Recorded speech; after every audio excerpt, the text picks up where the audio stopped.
Hello every folks, and good morning. Welcome to, well, I wanted to call this video a whole bunch of different things over the course of several weeks. Truth be told, not really fully settled on a title yet, but welcome to a thing on endgame stuff, specifically how to try and enjoy a whole bunch of things. Bear in mind, I'm going to be going over a lot of different suggestions, a lot of different concepts, and what have you. Here and there, details might be slightly off here or there. Quite frankly, life has been a bit chaotic. I am absolutely exhausted from a whole bunch of different things, so we're just going to do our best and carry on from there. Alright, so here's the thing. Once we get into the end game, a thing that I tend to see, well, I tend to see a lot of folks struggling with many different concepts once we get to this point. Things like, you know, how do I make certain characters strong? How do I overcome higher levels? How do I, how do I deal with being outnumbered and all of that kind of thing? And this, all as strange as it sounds, comes down to a perspective thing. You may have noticed many of the folks that want to grind and grind and grind and grind and grind have a tendency to get pretty frustrated or, burn out or what have you. And in many cases, you'll have other folks complaining that it was too easy. And this really just comes down to a simple perspective shift, as far as I'm concerned, which is when it comes to looking at your units right here. So, when you look at your team, what do you see? Do you see a team of aces, or do you see, a squad that you're picking units to do a job for? So a little while ago, I started making what I was calling a no-grind file, just to kind of show off that realistically, completely base units, like, without any extra charms, without any extra levels, without any extra anything, whatever, can still function just fine in the endgame. There's really nothing special about any member of this particular team. But in many cases, I'll see folks focusing on, I need to, make the best character, make the most powerful, frickin' caster or what have you, and focusing down on just making their team of aces at the cost of, well, all the other options that they could be employing at that time. Because, well, putting the right tool in at the right time is going to be... think about it this way. You can have, the shiniest, most polished, frickin' hammer in the world, right?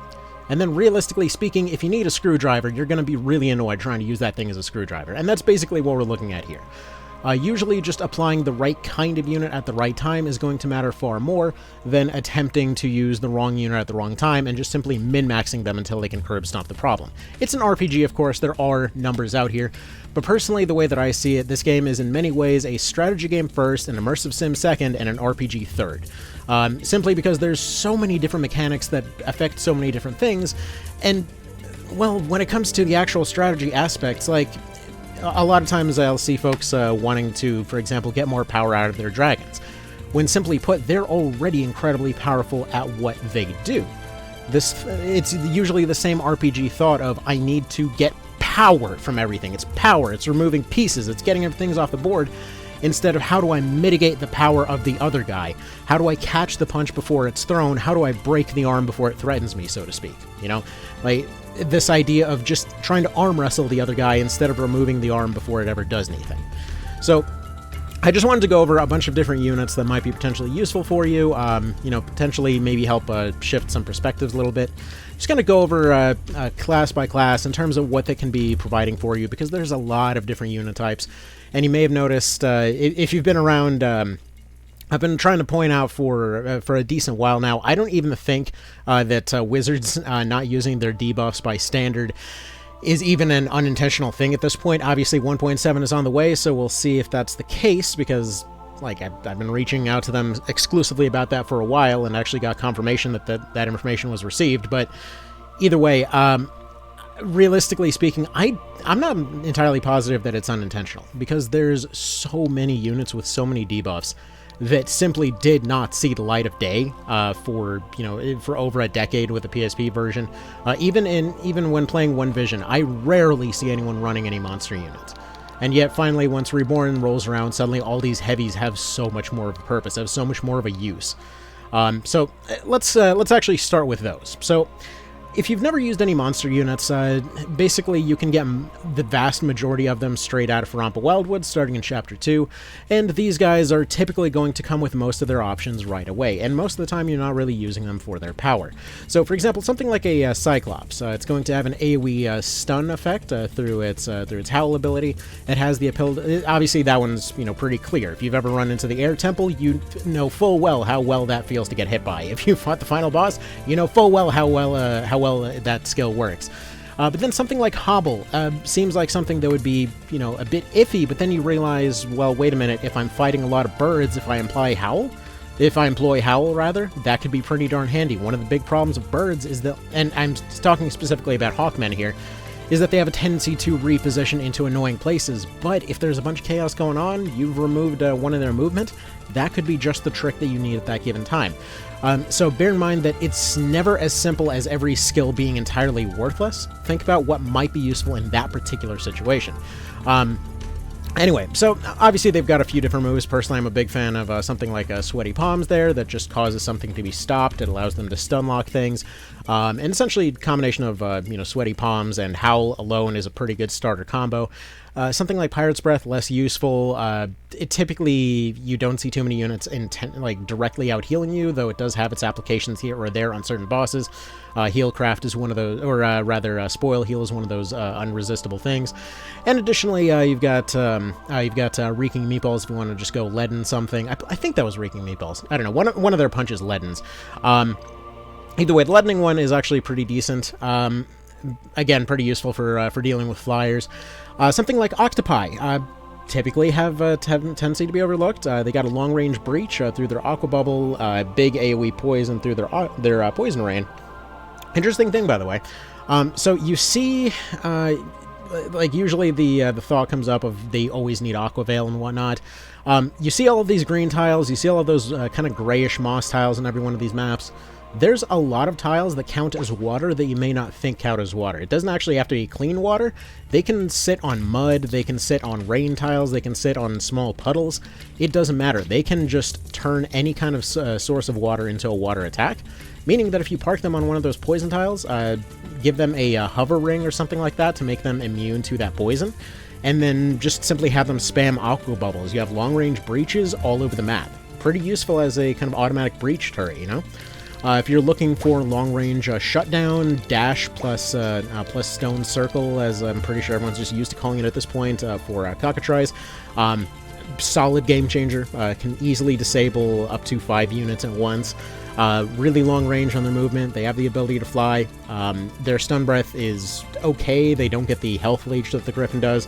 But really, you're using these guys as a situational, hey, I see a clump of units over there, send out the death chicken, and then, you know, they just end up destroying several units at once. Again, you're using them for removing units from the field rather than trying to kill them outright. As much as that thought process comes up of, you know, I'm just gonna go min-max those summoners and just kill everything outright, those situations are not universal. The level that you have to grind, and I'm not talking about like class level or whatever else, the amount that you have to grind to get to the point where summoners legitimately do shred absolutely everything, you could put that same amount of effort into pretty much every other unit to be clearing stuff just as fast. It's not exclusive to them, and that's something that I wish would be recognized more. Actually, there was something that Vale was posting a little while ago when it comes to Griffins, that you can put far less effort into something like a Griffin, park them next to a Lich. Essentially, Griffin plus a few Strength and Dex charms, dash, give them their 50 MP to start off, or just feed them an MP stick. It's entirely up to you. They go forward, they drop their wind shot, have them pick up a crit card along the way. You're seeing thousands flying around all over the place. Like, it's insane how much you can accomplish with any unit using just those massive stat dumps. Realistically, again, summoners are taking a very low form of damage and multiplying it, you know, up to 7 times. That same process can be applied to everything, whether it's splashers, hitters, whatever else. There are no exceptions. Yes, you can have fairies, you know, punching things for thousands. You can have anything being extremely deadly.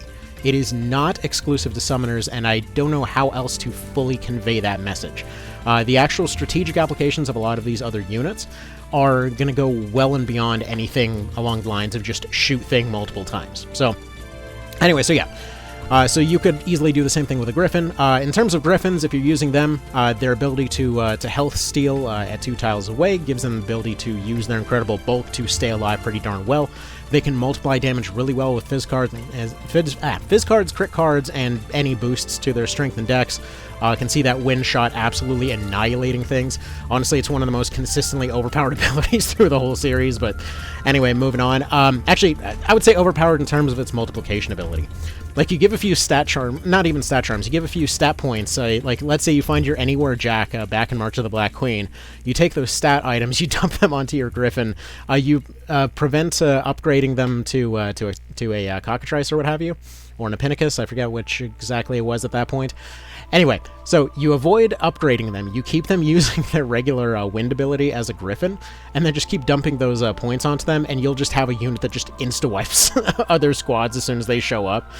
Oh, it's wonderful. I mean, recently this was kind of a bit of a hidden project, but I was doing a Griffin-only run of Knight of Lotus and the entire series, and just, yeah, Windshot on that one. Like, a squad of Griffins with Windshot, I feel could easily be a meta for a speedrun of that game that has just been fully unexplored. It is ridiculous how well they can clear maps. Just like, oh yeah, I'm sorry, we just need to drop this, like, air nuke from half a mile away. Anyway. Okay, back on track. So, Golems. If you're using Golems, again, the thought process is to use them as a knight. Not necessarily give them, again, something like a Flight Ring, Warp Ring, or just have them dash forward. Use a Rampart Aura to the side of them to create a V shape for their Rampart Aura. Have them cover up an entire corner just entirely by themselves. They're one of the few units that can dedicate 100% of their skill list entirely to area denial. And usually this is one of those cases where Rampart Aura gets a bit misinterpreted in terms of, like, well, it keeps units from flanking you, but its overall usefulness goes well beyond that, because it depends who's using it. Like, a long-range Dragoon, for example, can sit out in the front and serve as a barricade to prevent units from closing in. A Knight would more than likely use it to prevent units from getting flanks. Something like a Golem, same ability, same idea, but you throw them out to the front, you use their incredibly high bulk, and the fact that they can extend that range even further, and you use them to create that sort of V-shaped thing with their Rampart Shadow. And you use this to prevent units from ever entering the fight in the first place. You lock down entire squads of units, just alternating where those Rampart auras are facing, by just changing, their orientation of where they're facing and all that. And you can keep more than half of the other squad from ever entering the fight in the first place, right? This is really unexplored as far as I've seen. I was making fun of Golems for the longest time. Recently, I've been loving using them through Palace of the Dead, because you can simply give them a Flight Ring, send them around a corner, and bye-bye to a good majority of their team. You can simply spam from a distance and just sit there, like, with whatever you prefer, whether you prefer longbows, whether you prefer sending in the dragons to clean stuff up, doesn't matter. They've just locked away multiple units, you've cut their squad in half. At that point, it's just defeat in detail and, through and through, right? So give them a try. Honestly, again, very underrated unit. I plan to redo the entire tier list. Like, it started off just looking at Golems, because there's so much unexplored stuff here. Stuff like a Hydra, Dragon's Eye, plus a Poison Breath move. This is a 100% chance AoE poison wherever you want it against anything, plus high bulk. So essentially, if you're dealing with those Loot Pinata enemies in Palace of the Dead, simply put, use a Hydra. There's plenty of them to recruit. You just run up, you drop that AoE poison, you walk away. You maybe you drop a Shadowbind or something from your ninja. You just use any of your 100% moves to accomplish what you need to accomplish. That combination of poison plus stop can be accomplished a bunch of different means, whether it's those poison arrows from ninjas, whether it's the 100% poison from the Hydra, whether it's 100% Eagle Eye coming off a blowgun on a Beast Tamer. There's a lot of ways to accomplish those 100%, and they matter far more than stats. You can sit there trying to overpower these guys with like 4,000 health all day, or you can just poison them, deal with the rest of the fight, and they're already dead with their loot bag by the time you're done with everything else. It saves you so much time. There's this thought process, for whatever reason, that you need to be, like, DPSing all day, and everyone's only DPS, and there's no other role for some reason. Because it comes down to this idea that summons are everything, that they are the only thing that matters. But think about it this way, right? You have two units, long range, stabs, poison clouds, they've got their, like, let's say they're matriarchs or something, they've got their poison dagger in their offhand, they got their one free cast of poison. They go forward, you have the golems or knights or what have you, corralling everybody up into a bundle. You throw out those two poisons, you poison out the entire party. From there, you just spam splashes. At that point, what's realistically going to be faster? Trying to single out every single one of them with summons, or use all those splashes plus those poison ticks to just mass delete the entire party? It's going to be way faster. It's going to be more efficient. It's going to be a lot cozier, and you're going to have a better time. Plus, it looks cooler, and you don't have to watch the animation every time. Because big explosion and all the numbers at once, quite frankly, just looks better than plink, plink, plink, plink, plink, plink, plink, plink for the next 40 plus hours. Anyway, so obviously, do what you will, but personally, I find that to be incredibly powerful. I really like using Hydras, kind of in combination with Draconics, actually, because Hydras have a pretty good potential to run up, poison, guaranteed poison, whatever, at pretty reasonable range. If you can pick up an MP card, great. That's just even more infinite poison coming off of them. They have a whole bunch of bulk, meaning something like a heal 4 will heal them extra. Or if you want to have them carry around some cheap salves or what have you, anything percentage-wise affects everything with a higher health bar a lot more.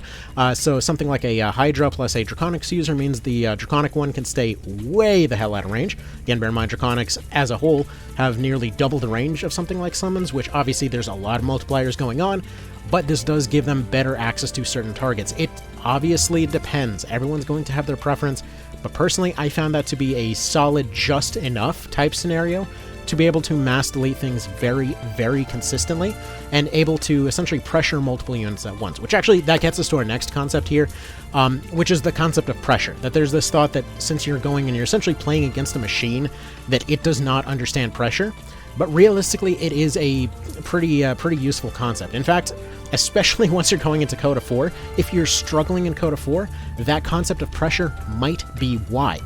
Because when it comes to multiple units at once, they'll obviously have certain breakpoints where they want to heal. And if you can get multiple of them, you're not necessarily always trying to go for the kill. If you can get multiple units in that heal threshold at once, you can cause them to burn their healing through poisons and Draconics before the fight ever even really starts. You can take advantage of these really long-range abilities, then instead of you're going and you're trying to burn down one unit at a time, yeah, sure, you got that piece off the board, but their buddies are right over there.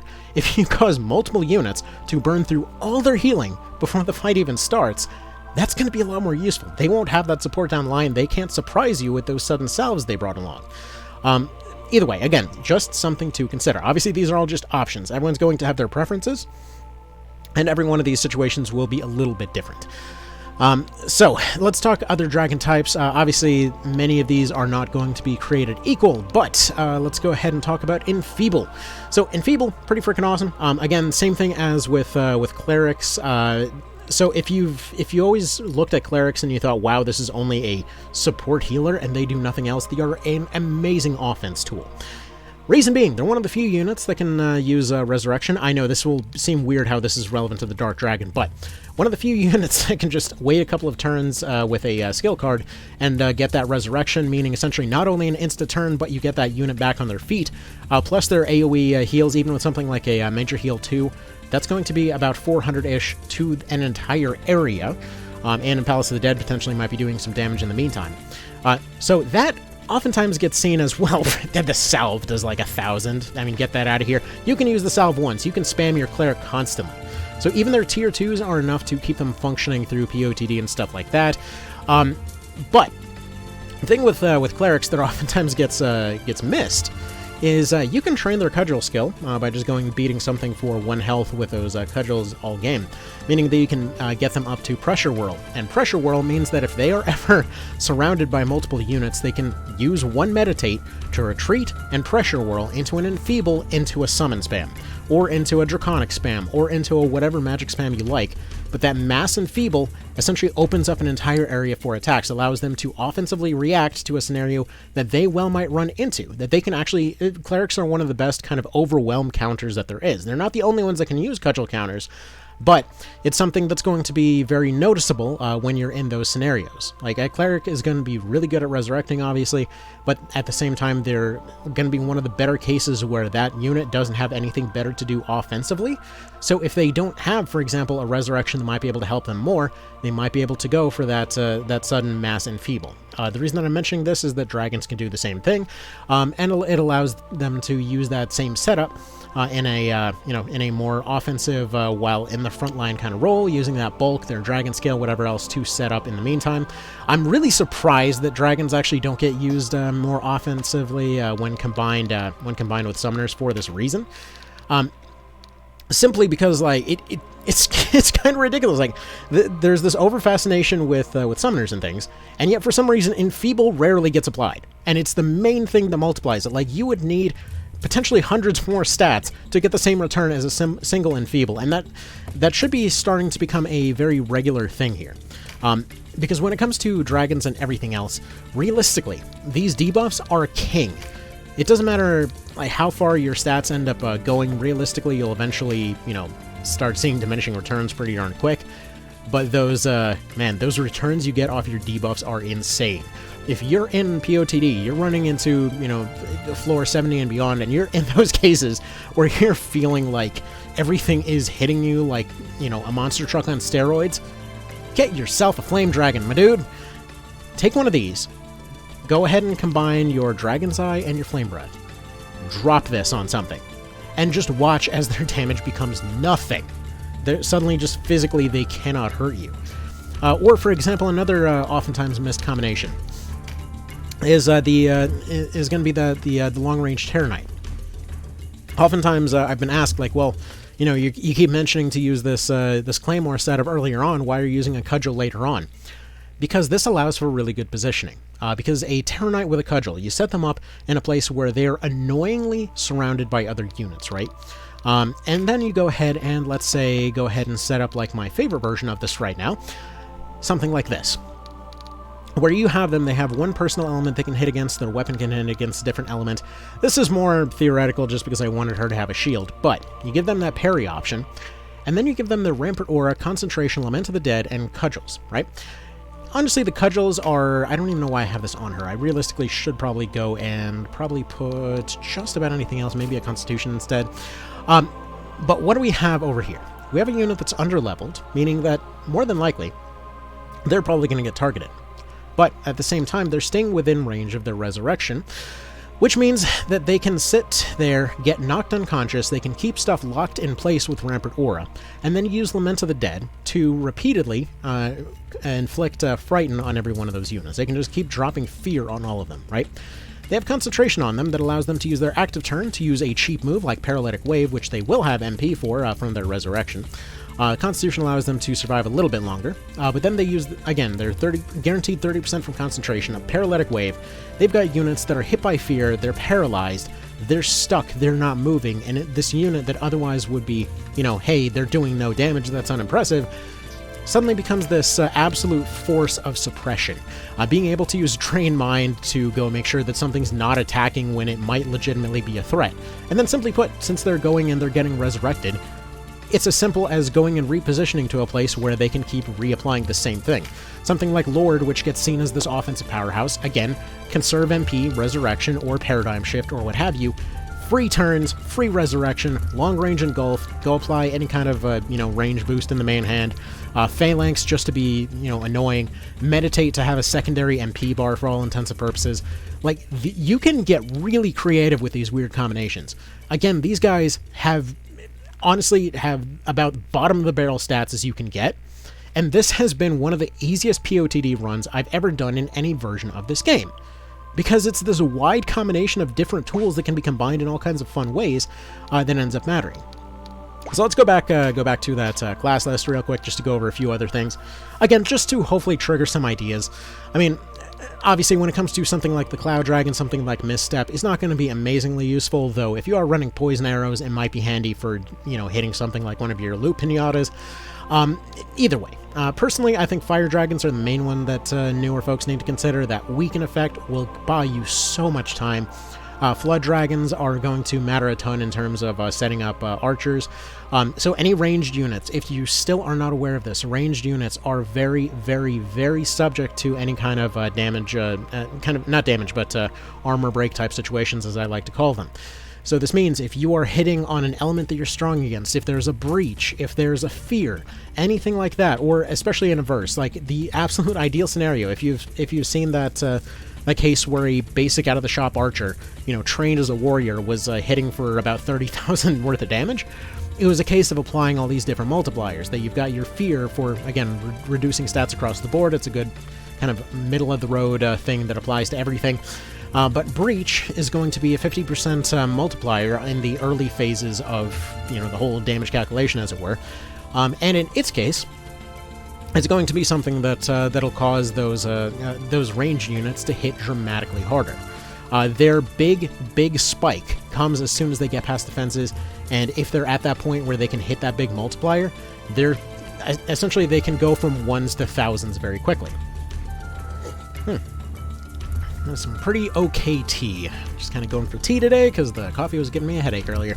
Anyway, so just something to consider on these dragons. Most of these other ones, they've got their applications. Like, personally, Thunder Dragons are just darn fun because False Strike can, again, just like the Flame Dragon, actually. If you're in that situation where there's anything that you're legitimately afraid of and it hits physically by any means, one Thunder Dragon, one Flame Dragon, both of their debuffs are unresistible by anything. Put Dragon's Eye on there, pick up a skill card, put on Dragon Scale. These two will carry you all through anything. It doesn't matter what that enemy is. That combination will essentially mean that they are guaranteed missing at least 20% of the time, and also it's going to be 50% effective once it ends up hitting. And actually before it ends up getting thrown out, technically speaking. Either way, both of those are just an amazing little combination for just getting rid of any physical threat. Additionally, let's go ahead and talk about familiars. Obviously, a mass mind control is pretty fantastic, but something like a spell charge, even something as simple as a pumpkin pie. Everything about the familiar is about building out your different item slots and skill slots and what have you. For pretty much in many ways, the kind of ultimate support here. It's worth trying out every one of these abilities just to see what they can do for you, just to feel them. A lot of these abilities come down to feeling them in the first place and just seeing how much good they can accomplish, okay? So like right here, he realistically only has Deadshot just to snipe something if he needs to. He has Spell Charge just because a lot of times he'll be hanging back. Sleep for the off chance of going and knocking something unconscious. And then BOS just because it's kind of generally useful. But Pumpkin Pie, you wouldn't think this would be handy that often. 35 MP, it's super cheap. It's something that's going to typically be available. And that's 65. Like, how many times have you seen something just barely get killed by something? Pumpkin Pie is there to prevent that situation. It's cheap, it's quick. It's got a very wide range, and honestly, if they've got nothing better to do, whatever. This is gonna end up costing less than their Meditate, so realistically, might as well just go for it. But as far as their other skills here, like something like Sporogmos, I never really thought much of, but it can't hit friendly units, and essentially allows for stacking up very sharply with Fizz-Ups and crit cards, potentially allowing for a pretty effective kind of smart bomb type situation with these guys. Something like Pumpkin Strike, very useful for putting down flyers. Something like Sanctuary is one that I never thought I'd ever see being useful, and yet many times in POTD I've used Mr. Squash Thrust over here to just block off an entire staircase to the point where multiple units just couldn't move. Just putting these guys on an awkward corner can prevent a lot of aggro from ever doing anything. A lot of melee units, or even just casters or what have you, just kind of sitting there doing nothing. And then, simply put, you go and you give them a Wart Dart. While those guys are stuck there wondering what they're supposed to be doing, you go and mind control them against each other, and there you go. Don't want to have an Exorcist on your team? Crystal Pumpkin. Don't want to, you want to just see something explode? Well, I guess you could always use Pumpkin Bomb. It's certainly an option. You know, poison something, you got Venom, Sting. But anyway. So those are just fun to mess around with. Honestly, that's one of those you gotta feel it to know it kind of situations. But anyway, Patriarchs, Matriarchs, those are pretty much a pretty obvious one at this point. You know, Hyper Armor, they're great casters. But other things to pay attention to. Your Terror Knights, I've already mentioned. Great for reducing a lot of threats. Not very many things are resistant to fear. Unlike something like False Strike or Breach or Weaken, obviously Fear can be resisted by some bosses, so it's a little bit too powerful to be used in every situation, but honestly just using them for their AoE alone is pretty good. Sword Masters, I know myself included, a lot of us have been sleeping on how good these guys can be. Just a couple skill cards and you can very easily see them going and buffing the entire party, avoiding a lot of basic attacks. Mind's Eye is a lot more powerful than it gets credit for. Those 1v1 scenarios don't seem like they happen because we get into this mindset of it's all AoEs all the time. But if you start learning how to mitigate those AoEs, how to mitigate those casters, how to put pressure on those casters, these guys become absolutely just fantastic units. Which, speaking of, and let's go ahead and talk about archers in terms of mitigating your casters and stuff like that. So, an important thing to pay attention to is obviously a lot of things will have a lot of different kind of moves available, as it were. And in many cases, it's as simple as making sure that those units are just not available to actually participate in the fight. That can make a difference for, well, determining whether or not they're actually a threat to you. And archers are pretty major for this, because a lot of times those casters will be slow. They'll be walking up staircases, and it would be a real shame if they got knocked sideways off that staircase. Would be a real shame if they happen to get, multiplied damage applied to them at any particular unfortunate point. Point being, these guys, for all the crap they get, are strategically very, very handy. Here, let's go ahead and break down a fight real quick just to show you what I mean, since rambling can only go on so long. But in this particular case, right? So we've got a case where, in many cases, folks will get into this mindset of, like, their XYZ thing is only good for this one thing. Haha, got him. I sure told everybody what's up. And in that oversimplification, they've potentially thrown out a whole ton of different options. Like, realistically speaking, looking at this party, something like this, this Witch King, something like this, Witch Queen over here, they are defensively not exactly very impressive. And realistically speaking, we won't be able to take advantage of the elemental bonus that something like an archer would potentially bring. Which, by the way, just so you know, when it comes to your archers, typically, if you're unless you're applying debuffs, you're usually going to have a far easier time killing stuff off simply by applying their elemental bonus. So, like, if this guy were to hit on water, it would hit dramatically harder, or in this case, ice, because his bow will have some say on that as well. By the way, random note, was very happy with this Brimstone bow. It actually rolled with 29 right from the get-go. I haven't even gone to a shop yet. So that was a pretty nice, happy surprise here. Well, let's go ahead and continue on with a few more details here, right? So if we're breaking down this fight, we can look at it as, oh no, we're about to go mash our numbers together, and their numbers are bigger than ours, and that's a problem. But then let's break it down like this. We have a golem over there. We can basically just poison that, lock it away in place, no big threat. We have a dragon over there. We can go ahead and just make that ours. We'll just go ahead and steal that dragon. We've got a lizard. We've got plenty of lizards on the team. We'll probably just go ahead and lock him down. So let's do something like this. We'll keep this dragon over here. We'll go ahead and apply one of our tamers. So we'll go ahead and put you. So let's go here. We got our dragon set up, all done. Something like Repel Dragon. Just, it's absolutely awesome, honestly. So we use Repel Dragon, not because it's going to be something like he's going to be targeted by dragons all the time, but he is essentially a hard counter to dragons in this case, so he'll go ahead and whatever that dragon does, he'll go ahead and block off, and let's say around this area right over here, right? So he'll be blocking this off. He'll recruit that dragon, and then use that dragon to then block off these units right here. So we've used essentially one unit to then disable 4 of theirs, right? So we'll go ahead and apply an archer in the back row. He'll go ahead and pressure these guys, and these guys will either die or, want to retreat in some way, meaning that we can dedicate a couple of units to just quickly breaking through those ones, which means that ultimately by the end of this whole fight, even if these guys are 5 levels higher, it doesn't really matter, because anything dies to a quick mob rush, right? The actual statistical difference that these levels are making are more of a set dressing kind of thing than they are actually threatening. So what we're going to do is we're going to go ahead and put you over here. Now we're going to go ahead and probably, I feel like kind of locking him down a little bit. So I'm thinking I'm probably going to go apply Elrig in this situation. I'm going to keep my 2 healing supports because I just find the idea of having them cozy. And since I like working in teams, I'm going to go ahead and have Fulkert get some crossbow training. I just switched him over to crossbows. He's got this. Actually, no, you know what? Forget that. I have a different guy that I want to crossbow train because I just picked up this orc. And I want to have Goblin Jones over here training as a archer because I want to test out this combination right here, so this should be pretty decent.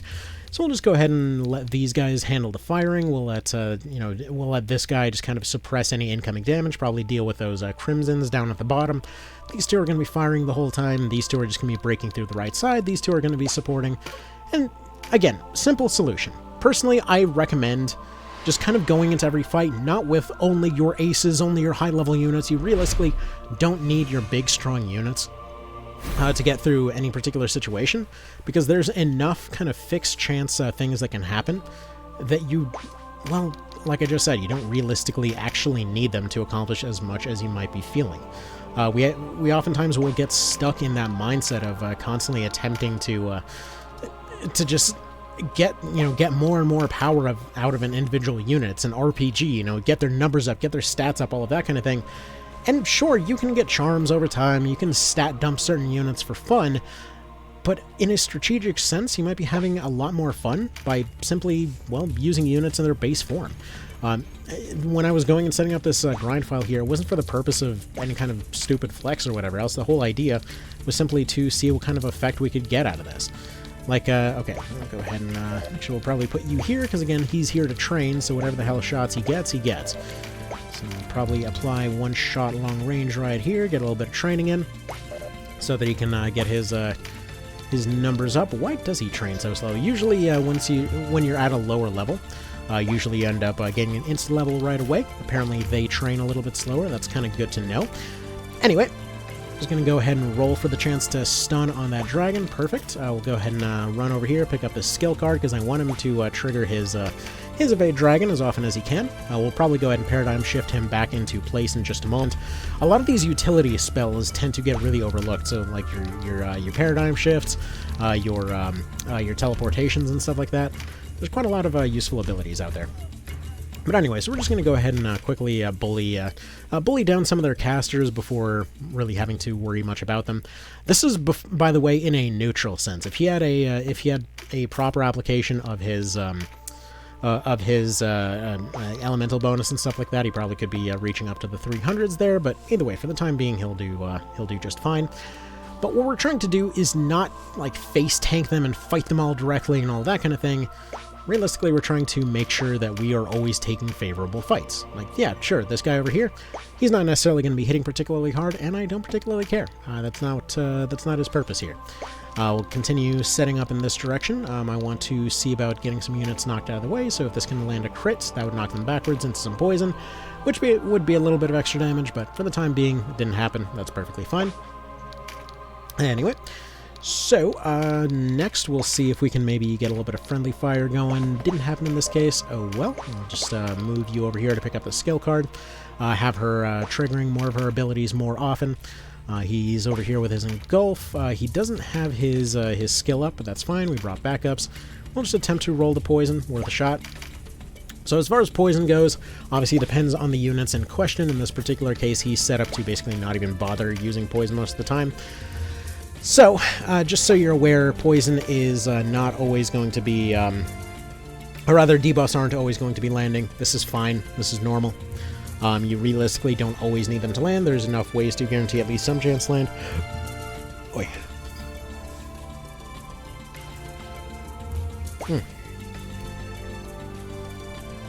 Oh man, my throat feels weird today. Okay. Did she roll her concentration? Not quite yet.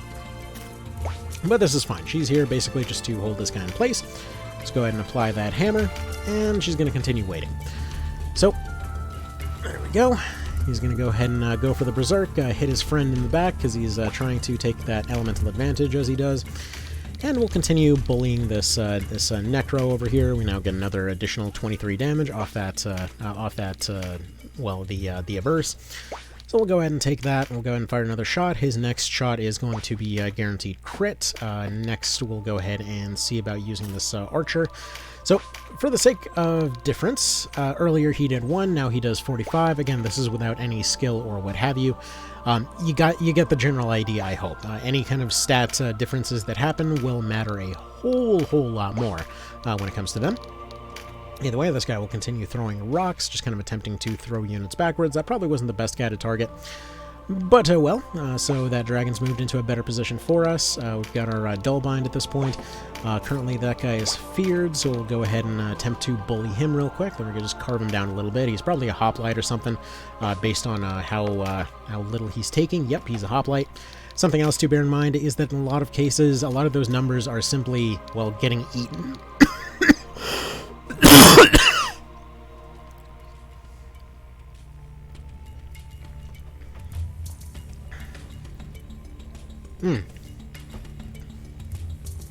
Man, oh man, oh man.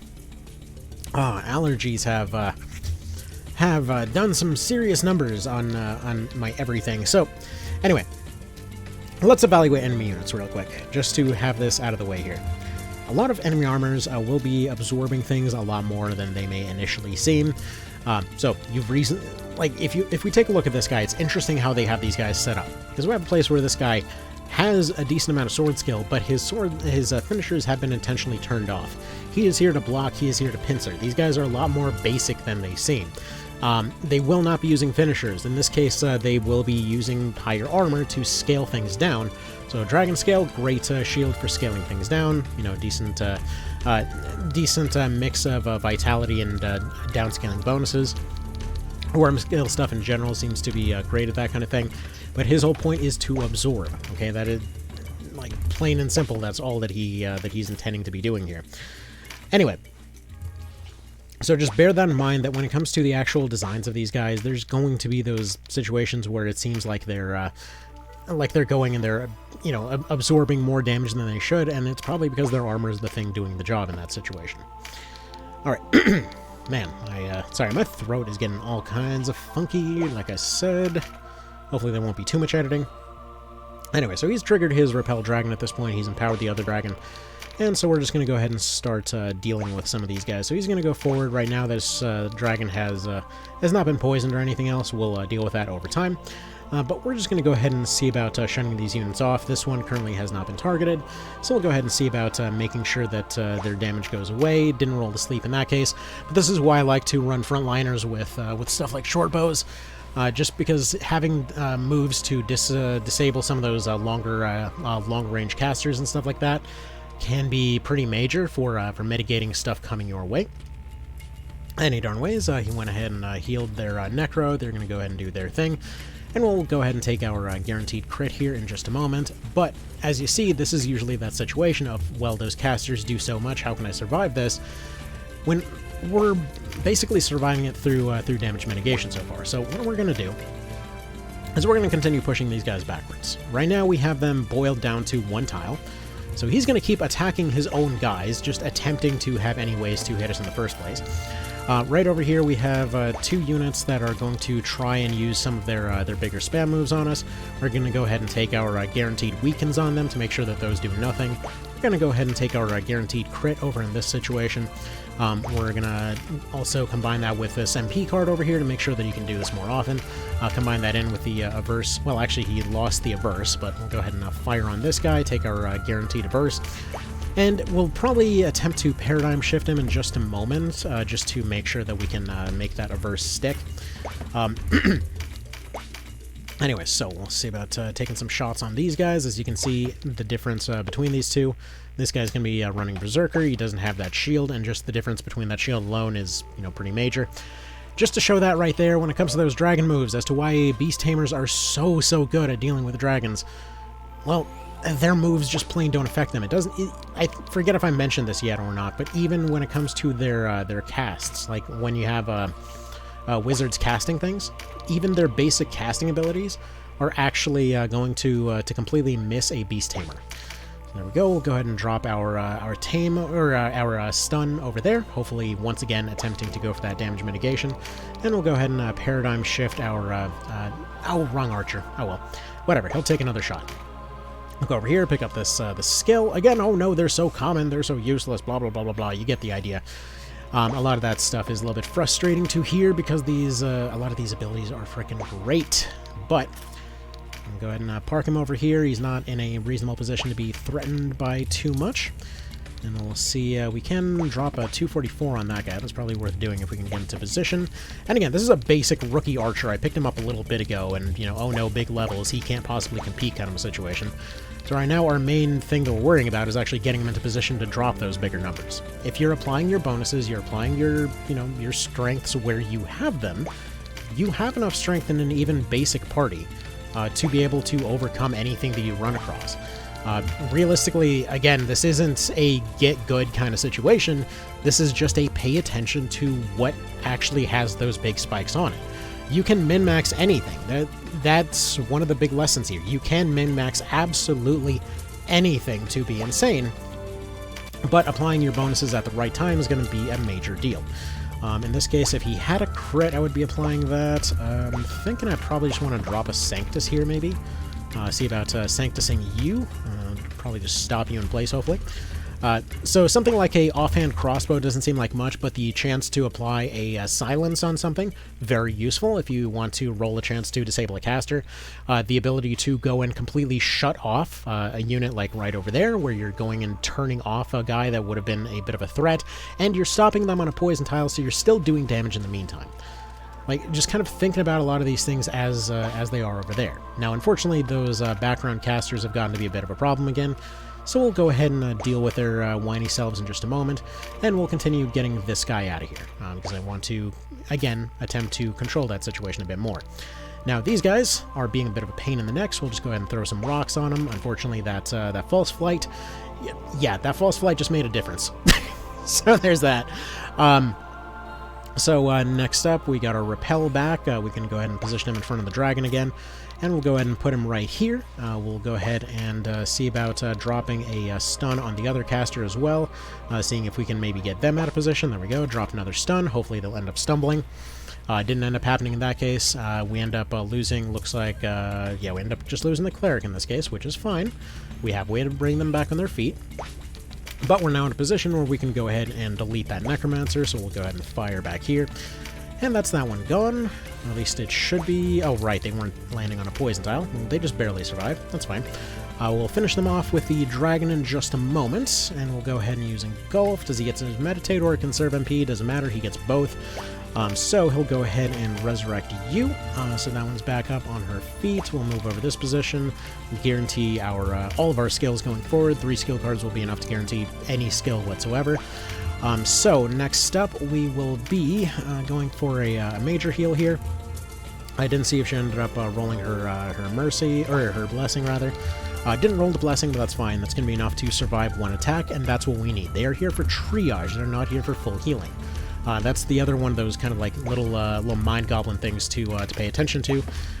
That you're realistically going for the ability to survive one more attack, not simply to try and you know, go for a full heal in every situation. Realistically, expect to be running low health a decent bit of the time. Alright, so in this case, there's a possibility to start pressuring some of these units back here, so we'll just go ahead and apply the 360 on this guy. Alright, so we've got this dragon over here. We'll go ahead and pick this card up to guarantee what we need to be guaranteeing. We'll go ahead and drop a rock on this dude. Didn't expect 80% to roll twice, so that'll or 20% to roll twice, but you never know. Yes, I'm well aware that I'm saying that as this guy ended up rolling that earlier. Probably shouldn't have attacked that guy. It was a bit of an ineffective attack, but screw it, whatever, he's training. What I want on him, because he's just recently started training his skills, what I really want on this guy is actually Vile Wound, so he'll end up getting that. He actually just got it, so perfect. That works out decently. Anyway, so once again, we'll be... oh, well, that's unfortunate. But either way, she's currently survived 2 hits from a guy 15 levels higher than her, so still... If you're getting one shot, it's usually going to be elemental advantages, because this is a stat-boosted guy with a 15-level advantage, and it still doesn't matter. Also, there's that basic shortbow putting in work with that necromancer stumbling in the background. So don't be afraid of doing these risky plays, of going for these lower chances, because if you stack enough of them, it makes a huge difference. Again, these guys on the left have basically been doing nothing, because, well, look at what they're doing. Those weakens are just shutting down absolutely everything. Anyway, we'll go ahead and see... Do we want a paradigm shift? I feel like we want a paradigm shift. Do we want to, though? I was going to say let's paradigm shift the archer to go for that one.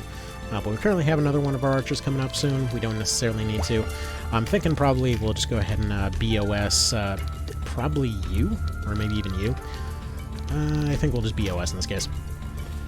But anyway, so see how this kind of puzzle process, how this kind of thinking through all of these things is generally a hell of a lot more fun than simply trying to stack grind, simply trying to just go and set up all of these annoying stat farms and charm farms and things like that. Like, this whole thing is a puzzle. You really don't need as much as you think to actually get really far in this whole process. Anyway, I want this guy not to be casting, well, yeah, we might as well. We'll just take a turn off of attacking him. We'll just go ahead and see about putting him to sleep. Didn't quite happen. More than likely it's because he's standing on a poison tile, so that would have just immediately woken him up anyway. But We'll go ahead and set that way. And as you saw, critical hit. You know, potentially insane damage critical hit, and yet all it did was 282. With a, well, actually not with a type advantage. For a second there, I thought he was water. He is not. Alright, so let's see what kind of numbers we can be dropping here. 2s, 2s, and in your case, 404, life not found. Let's make that happen. And this is primarily because, you know, he's running a weapon with a 30% bonus versus people, so that's pretty darn handy in his case. Anyway, we'll go ahead and pretty much guarantee the kill on this guy. Whatever happens, within a few rounds he's gone. And this is what you want to be focusing the use of Poison and Fear for. Because what I know is that he'll be taking 10%, which means that he'll be taking about 140, which means he's 3 ticks away from dead, which means that unless he takes he wastes his turn to go heal this poison, more than likely within a couple rounds he's dead without having to do anything, meaning that we can focus our efforts somewhere else. We can just delay and let him die. So we'll just go ahead and push you backwards over that direction.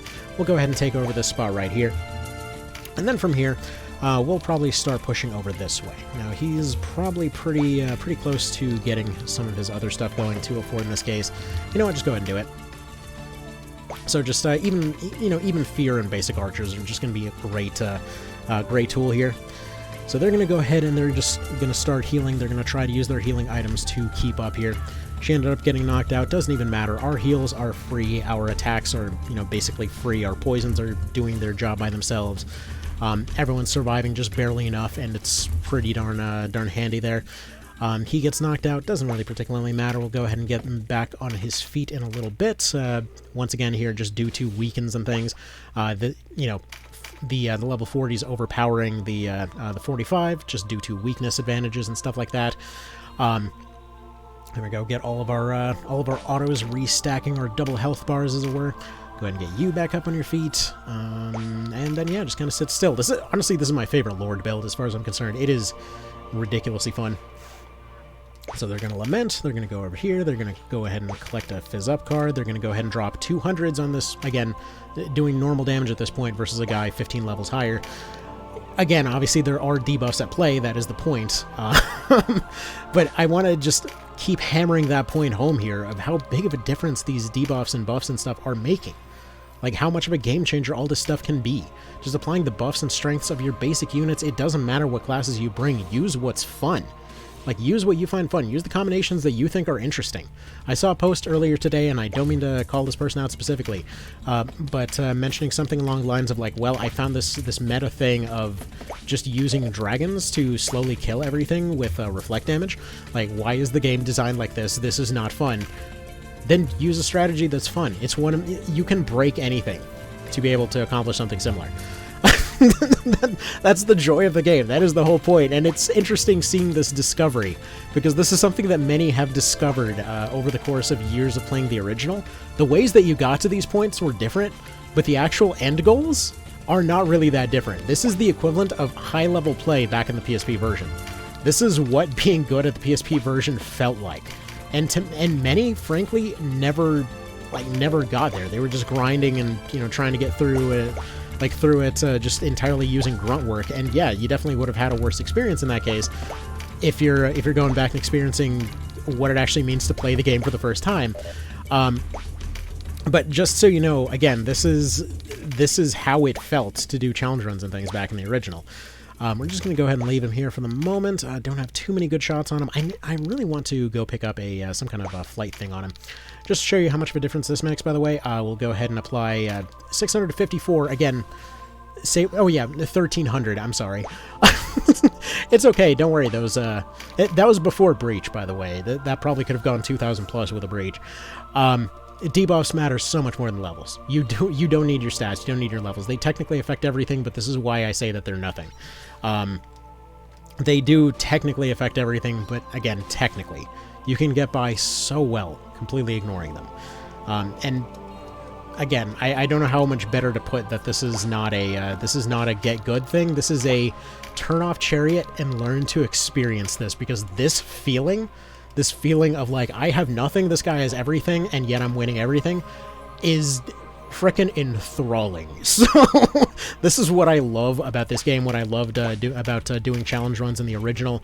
Like, I love this kind of crap. This feeling of taking absolutely nothing on your side and molding it into an unquestionable win, you know?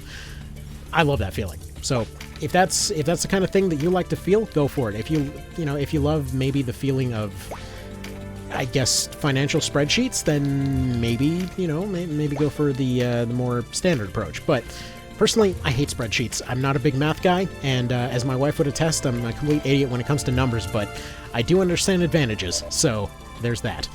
Also, that dude just stole my pants. What a dick. Anyway, so we'll just go ahead and poison him. But again, that's the point of something like Vile Wound, just so you know. Like I mentioned this earlier, and I know I'm rambling. Frankly, like I said, I'm extremely tired.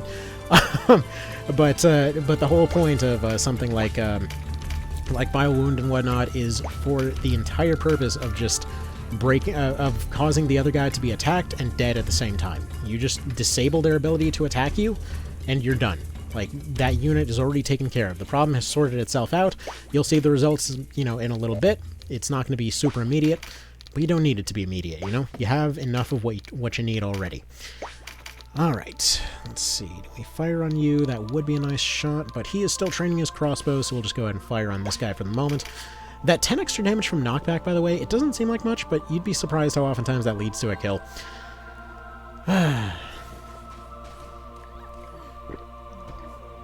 Man, that tea practically tastes like water after everything melted in it.